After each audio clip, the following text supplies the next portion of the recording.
of Jeremiah mlango wa 29 mstari wa 10 hadi 14, na tumesoma pia kutoka kwenye kitabu cha Waebrania 14 kuanzia mstari wa 5 hadi mstari wa 7, ambapo tumeangalia kuhusiana na imani.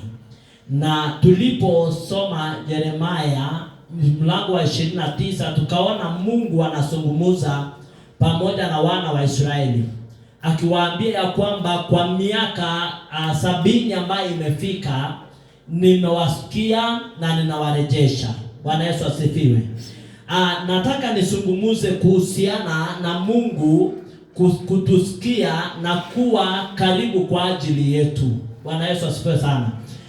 Tulisungumuziwa last week ya kwamba katika wokovu kuna watu wamefika mahali wamechoka, lakini tukaambiwa na tukatiwa moyo ya kwamba bado safari iko, hatujafika, bado tunaendelea.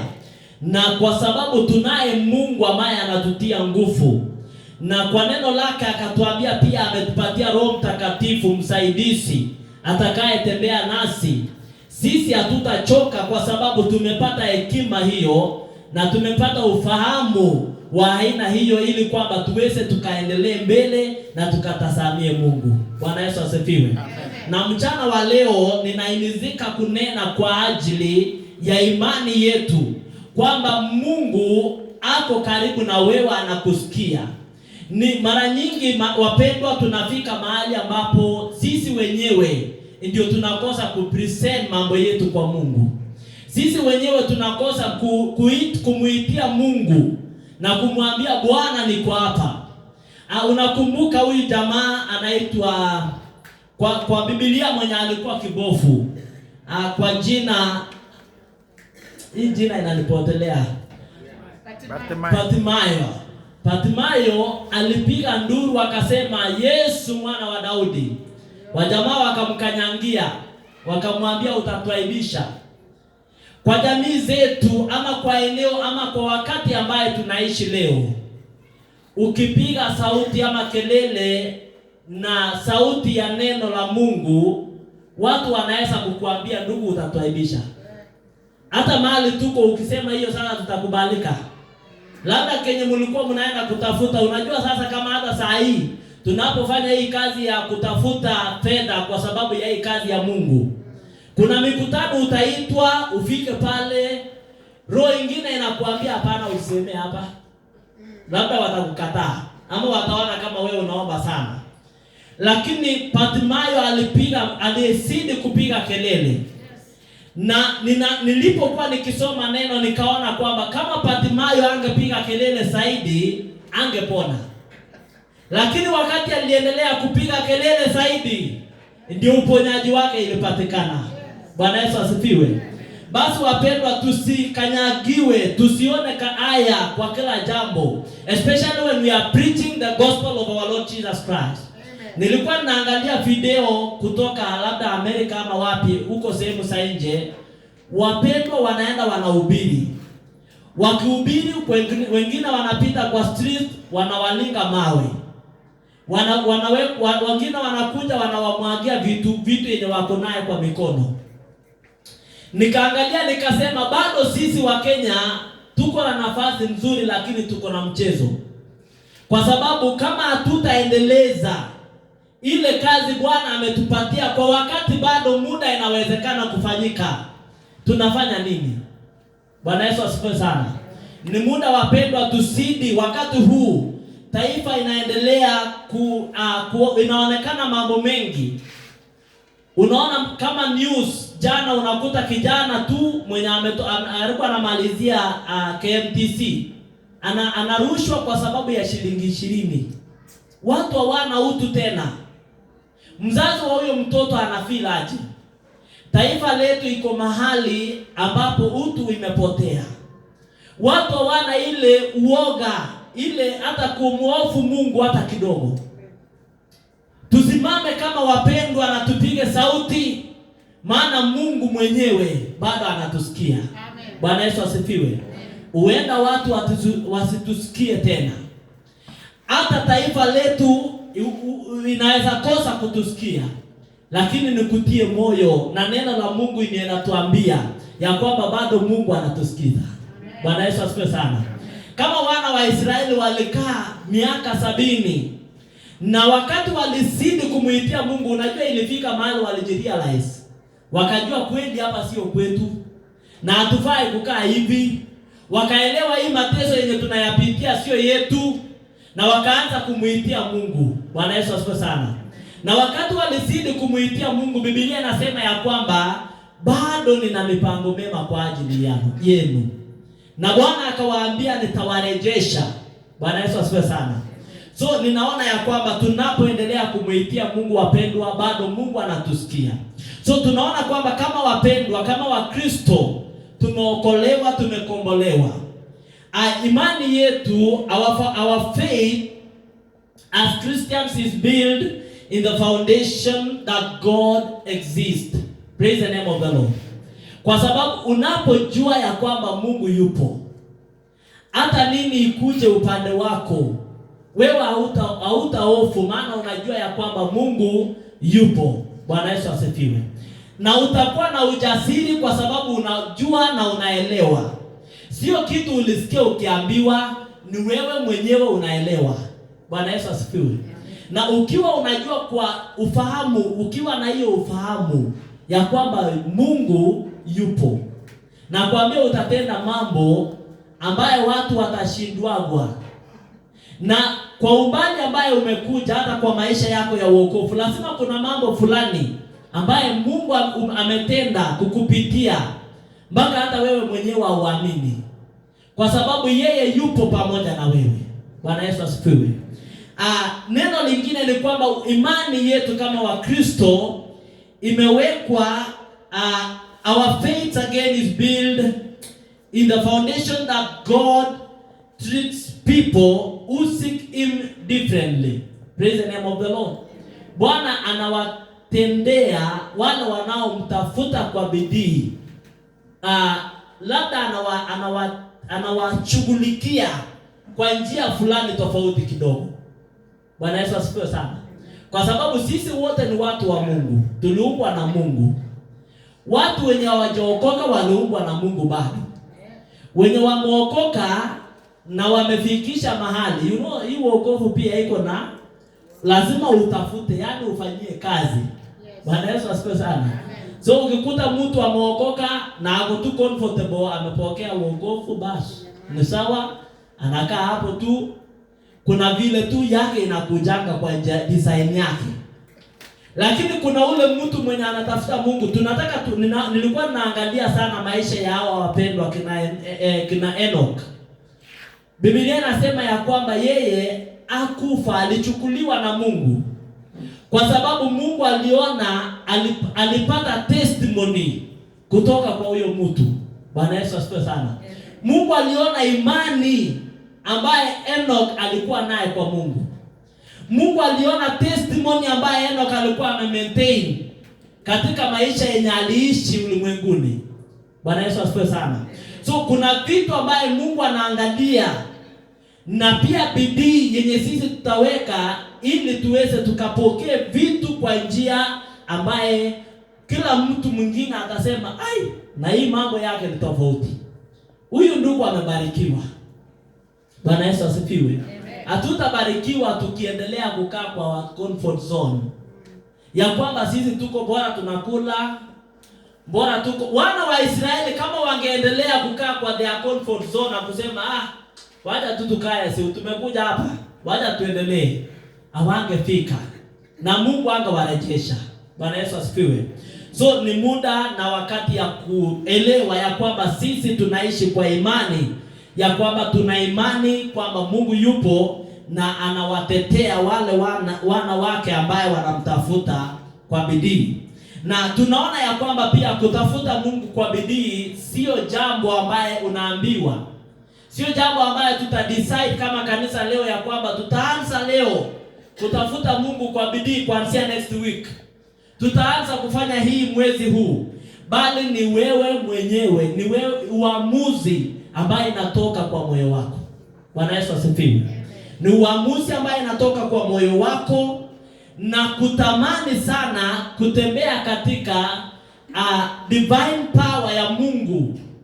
Sio ile tu ya kawaida, sio kuwa Mkristo ni sawa, sio kuwa tu okay nimeokoka ni sawa, lakini Mungu aweza akakutumie in a divine way. Praise the name of the Lord. Ya kwamba uweze ukatende mambo kwa njia ya kiungu, mpaka unajua kunafika mahali inabidi uchoke na ukawaida. Inafika mahali inabidi uchoke, unaombea mtu ajepona. Kwa nini? Inafika mahali inabidi ukasirike na usema hapana, lazima nitafute kile Mungu anahitaji ili jambo ifanyike. Bwana Yesu asifiwe sana. So ni kwamba imani ya mambo ama kuinuka na kutembea, kuweza kupokea zile rewards ambaye Mungu ananena katika neno lake, ni lazima wewe mwenyewe uamue in your personal journey with of drawing near to God. Lazima wewe mwenyewe ukate kauli ya kwamba nimechoka na maisha ya ukawaida, nimechoka na maisha yenye vitu kidogo kidogo inatusumbua, nimechoka na maisha ambayo unaweza nenea jambo na isitendeke. Na neno la Mungu imetuambia ya kwamba mkiamini hata mnaweza nenea milima na itasonga. Bwana Yesu asifiwe. So labda watu wengine kwa sababu ya imani yenye wamesikia hiyo neno la milima, wakaenda kwa milima, wanaanza kunenea milima. Mungu ananena kwa ajili ya mambo ambayo inatusuidia katika imani yetu. Bwana Yesu asifiwe. Na tunapoendelea pia kufanya hivyo na kuangalia utafanya hivyo ama tutaweza kuinuka na kuweza kufikia ile kiwango iwapo tutaangalia yale mambo Mungu ametenda kwa maisha yetu. Bwana Yesu asifiwe. You reflect on what God has done in your life. You meditate on the word of God day and night. Vile Daudi anasema ya kwamba nimeuweka neno lako ndani ya moyo wangu ili nisikutende dhambi. Bwana Yesu asifiwe. Ili uweze kumeditate kwa neno la Mungu, unajijaza na neno. Kila wakati unajilisha na neno. Na jambo lingine ambayo tutaweza kutenda ni kwamba tuweze tukatenge muda ya kumtafuta Mungu. Kwa sababu kuomba tu ile maombi ya kawaida haitatufikisha katika ile kiwango ambaye neno la Mungu inanena. Bwana Yesu asifiwe sana. So lazima tutenge muda, useme nitachukua muda fulani niweze nikatafute uso wa Bwana. Niweze nikatafute Bwana na nijue the will of God kwa maisha yangu. Ni nini Mungu anahitaji kwangu? Saa zingine uliza Mungu, ni nini Mungu unahitaji mimi nikufanyie? Hata kwa ile area yenye wewe uko. Kwa wakati na enzi ambao unaishi, ambia Bwana ni nini unahitaji mimi nikutendee. Na unapotafuta Mungu, the Bible says he rewards those who seek him diligently. Neno lingine ambaye tunahitaji ni kufungua mioyo zetu ili tuweze kukue ama tukakue katika imani na katika maisha yetu ya kiroho. Bwana Yesu asifiwe sana. Tusiwe mawe ambaye iko katikati ya maji, na hiyo maji imesafisha juu kabisa, lakini ukigonga ndani hakuna kitu. Bwana Yesu asifiwe. Tukue wepesi, tufungue mioyo zetu, tukubali Mungu aingie afanye kila anahitaji. Tukubali Mungu aweze akatoe zingine na replace na mema. Bwana Yesu asifiwe sana.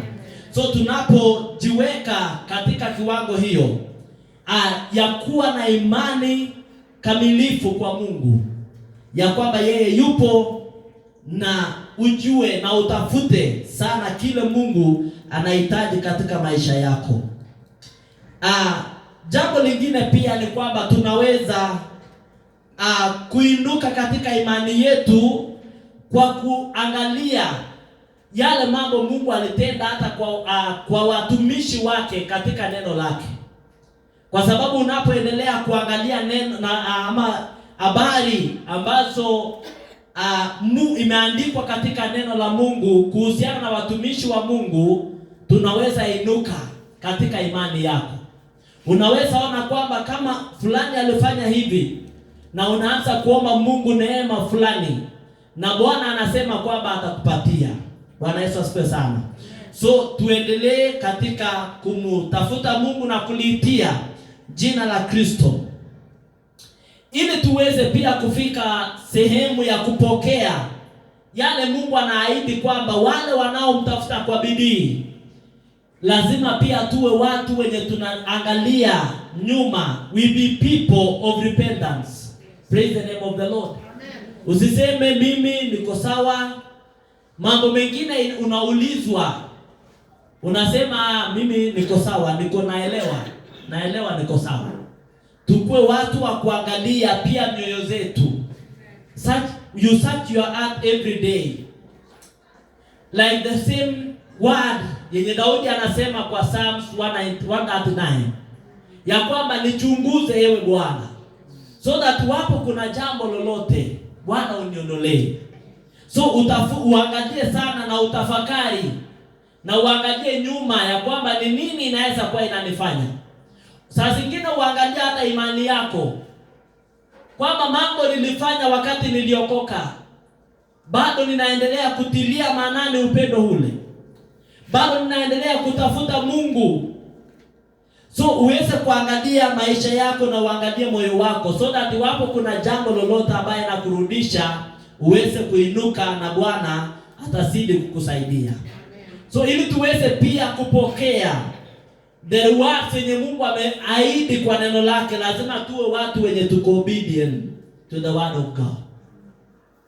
Tusisome neno la Mungu kama historia. Tusisome kwa sababu imeandikwa, bali usome ukitafuta ni nini Mungu ananenea, ni nini Mungu anasema kwa neno lake. Na mara nyingi neno la Mungu inatunenea ama inaturebuke. Nakumbuka wakati mwingine nilikuwa nikisoma neno la Mungu, na ikafika mahali nikasoma tena na nikasoma na nikaelewa kile Mungu alikuwa ananenea. Na wakati mwingine unasoma neno la Mungu unajikuta kabisa umeisha, kwa sababu kile Mungu ananena maybe ni kitu umekuwa ukitenda, labda ni kitu wewe umekuwa ukiignore, ukisema labda sio jambo. Lakini neno la Mungu inaponena, uweze kutii neno la Mungu, na neno hilo itakubadilisha na itaweza kubadilisha maisha yako. Jambo lingine pia ni kumtafuta Mungu persistently. You seek the face of the Lord, you be persistent in what you are doing. Praise the name of the Lord.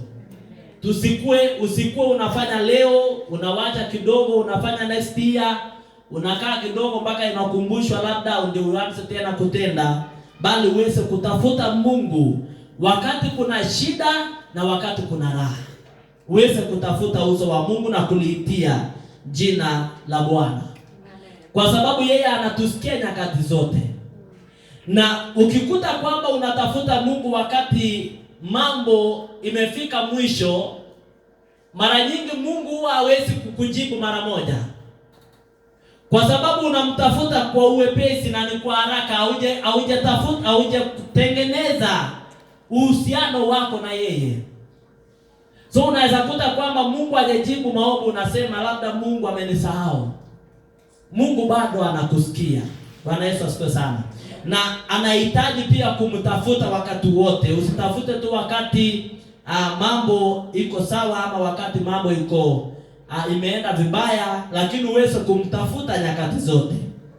Na tunapoelewa haya mambo ya kwamba kukuwa mtu mwenye una repent, unatubu mbele za Bwana, unaangalia moyo wako kila na wakati, unakuwa obedient to the word of God, unakuwa persistent on what you are doing, when you are seeking God, unamtafuta Mungu kila siku wakati wowote, hakika Mungu atakupatia uweze kumkaribia, utaweza kumkaribia Mungu na ushuhuda wako utaweza kumaintain.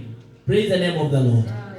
Ushuhuda itaweza kusimama kwa sababu umebaki na yeye, kwa sababu umetembea na yeye, kwa sababu yeye amekufurahia, maana unampendeza kwa njia zako. Bwana Yesu asifiwe. Na Biblia ikasema ya kwamba hatuwezi kumpendeza pasipo imani. So lazima tuwe na imani kwanza na yeye ili tuweze kumpendeza. Na tunapompendeza Mungu, Biblia inasema ya kwamba yeye anatenda kile anatamani na kile anafurahia katika maisha yetu. Praise the name of the Lord. Kwa sababu tunaona Enoch, Mungu aliangalia mambo machache. Number 1, aliangalia imani ambaye Enoch alikuwa naye. Jambo la pili ambaye Mungu aliangalia kwa Enoch ni testimony, ushuhuda ambaye watu walipeana. Biblia inasema ya kwamba na alipata ushuhuda yenye watu walipeana. Bwana Yesu asifiwe sana. Na watu walipopeana ushuhuda, Mungu akaguswa na ule ushuhuda, na Mungu akatamani. Na jambo lingine yenye Mungu aliona kwa Enoch ni kwamba alikuwa mtu wa haki.